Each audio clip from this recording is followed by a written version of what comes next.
So John chapter 13, we're going to start in verse 1.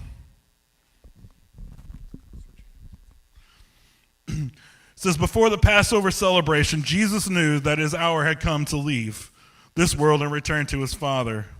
He had loved the disciples during his ministry on earth, and now he loved them to the very end. It was time for supper, and the devil had already prompted Judas, son of Simon Iscariot, to betray Jesus.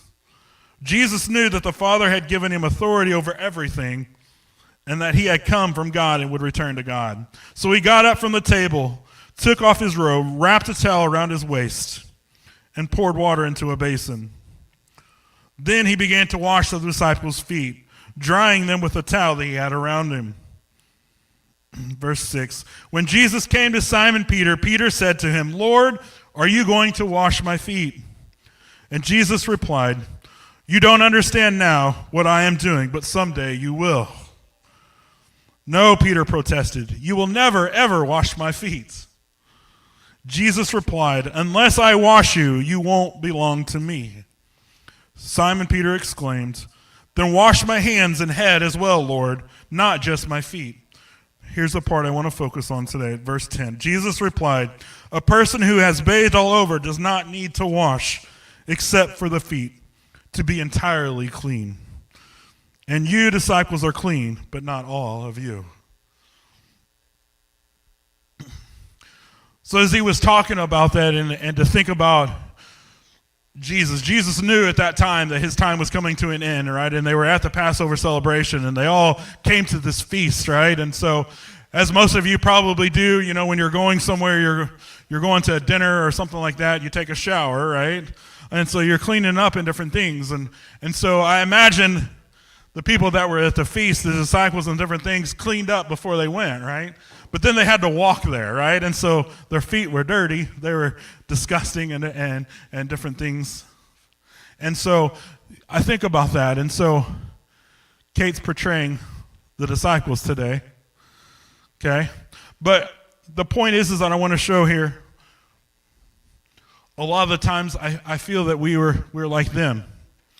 So as you see Kate, she's all dressed up real nice. She's at the dinner and different things like that, right? And so she's clean, she's all of that. But I think about we're that way, right? A lot of the times in our lives,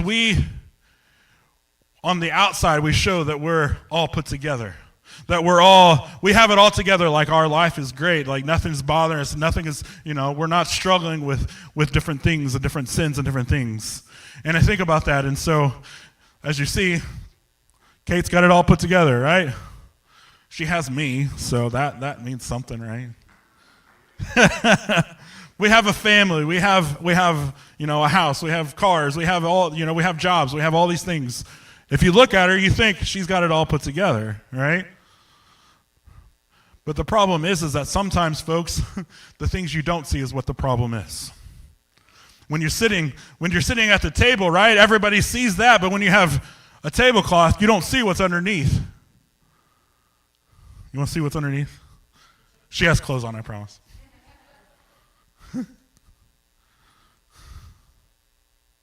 Woo! She has sweatpants on. She doesn't have shoes on. She doesn't match. But I think about that. I think a lot of times, folks, that's who we are. We portray that we have everything put together, but really we're struggling. I know she's comfortable in sweatpants, but the point is that she's a mess. And I think our lives are a mess at times, right? So that we go there and we portray that and we see that. And we were talking about this morning is when Jesus said he was, you're not entirely clean. We have to wash your feet. That's the dirtiest parts because they were walking, right? We have to let Jesus wash our feet this morning. In between the toes, the heels, right? But you think about that. Folks, there's people that are sitting at these tables that are struggling with pornography, struggling with anger and dissentment, right? Struggling with alcohol, struggling with all kinds of different things. There's all kinds of things. But the problem is that they sit under here and the top half looks so put together. We hide those things. We get those things and we stick them under there and say, you know what? As long as nobody sees, we're okay. But I can tell you, Jesus Christ knows everything this morning. God knows every bit of what's going on. It doesn't matter. You can't hide it from God. You can't just stick it under a table and so nobody knows, right? What a mess. I can tell you there's days where my life looks like that. I'm a mess. There's days where I was like, I give up. I'm ready to the point where I'll be like, you know what? Forget dressing up. I'm just going to go in pajamas, right? It's a struggle this morning. But far too many times we try to hide what we're struggling with. We worry that people are going to judge us because of what we're dealing with, what we're struggling with. We're worried that people are going to make fun of us because I don't have it all put together. We're worried about what's going to happen because so-and-so knows that I'm dealing with this. Folks, we need Jesus to wash our feet this morning. We need Jesus to clean all of us, not just our head and our hands and our arms. We need to get to the dirtiest parts of our life this morning. We need to get to that point this morning. So I ask you this morning is, how do you get to that point? What do you need to do to get to that point? I always have to have 3 points. So, point number 1 is, first of all, you have to go to the feast. You got to show up. You got to make an effort to get to that point this morning. Sometimes you're going to have the dirtiest feet at the table. Right? Sometimes you're going to have those things that sit there that say, I'm a mess. Sometimes we're our own worst critics, aren't we? Sometimes we talk ourselves out of things.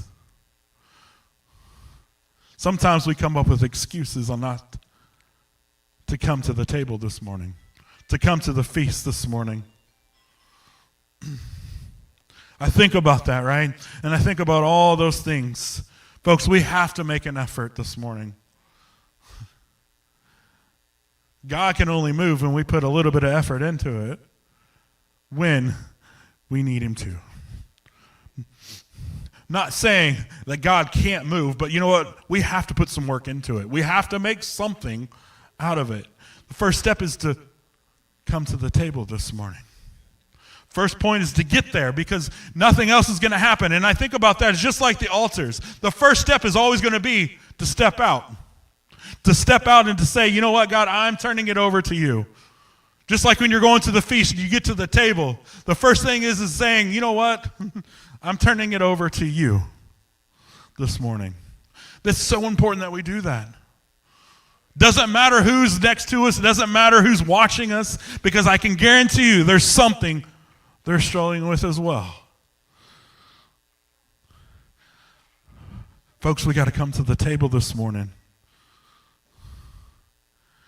Number two.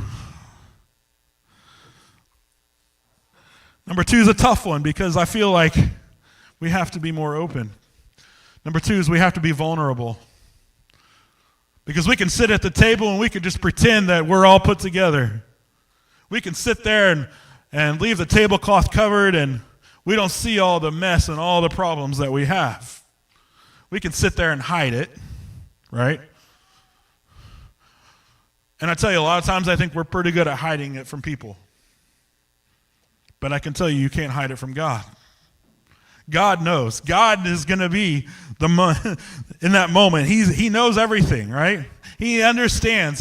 He knows it's going to happen. He knew you were going to be here today before you knew you were going to be here today, right? But we have to be open. We have to be vulnerable. We have to give it all to God this morning. We got to sit there at the chair, waiting, ready for Jesus to wash our feet this morning.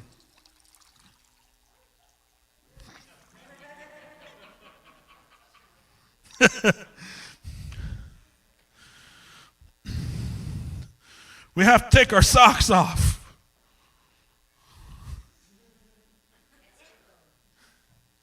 But my point is what we have to do is that I can wash her feet with her socks on, but is it going to do any good?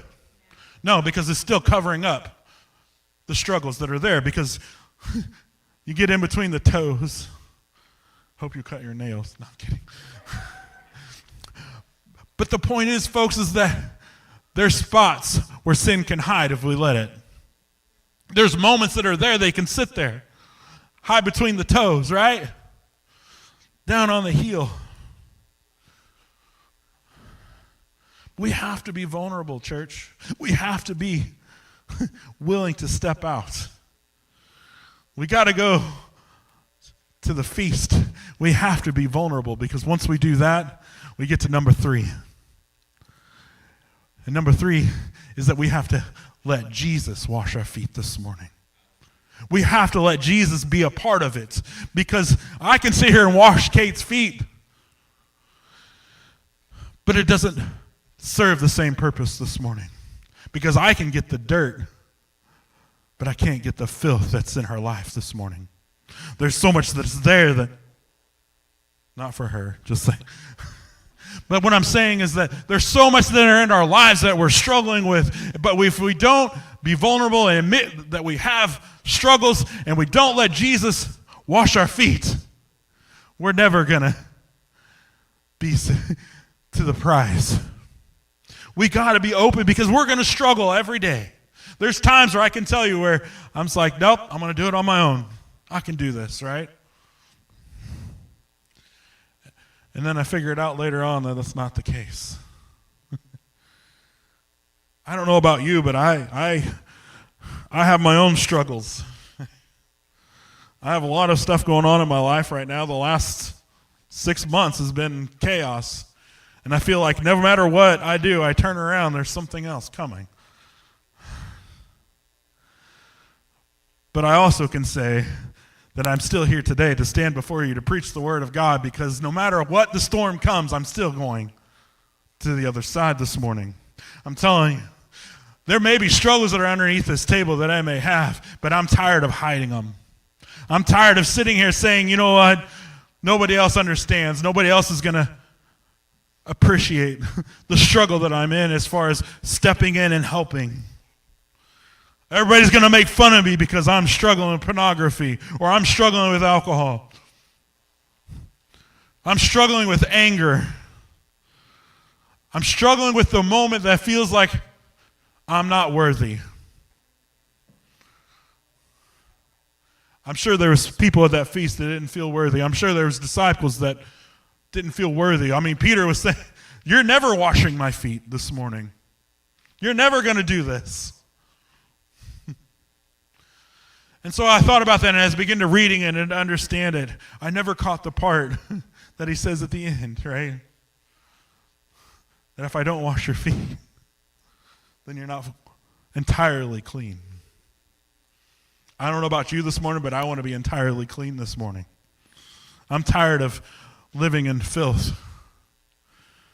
We have 5 kids at home, and how many of your kids pick up after themselves? Yeah. I'll say, if you raise your hand, I want to talk to you after church, because I want to know how it works. But our lives are busy, right? We have so much stuff going on, and sometimes, to our terms, our house is a mess. I can't stand it when we have dishes in the dishwasher and not put away, or dishes in the sink when the dishwasher's empty. Like, it drives me crazy. I don't like filth. But I'm asking you this morning, as we get to that point, are you ready to go to the feast this morning? Are you willing to take that step to go out about and to do what God has called you to do? Are you willing to go to the feast to be vulnerable so that Jesus can wash your feet this morning? I thought about having a foot washing service, but that would be weird.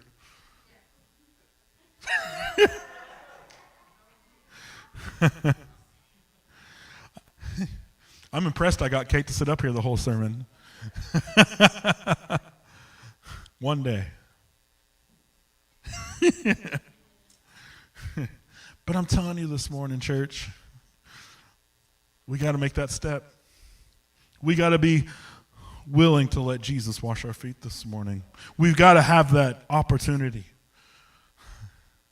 And it's not for shame. It's not for be like, oh, look at you. You messed up real good, because every one of us should be in that chair this morning. Every one of us should be in line waiting for Jesus, because I want to be entirely clean. I don't want to have any opportunity to go to heaven and not have the opportunity to enter the gates this morning.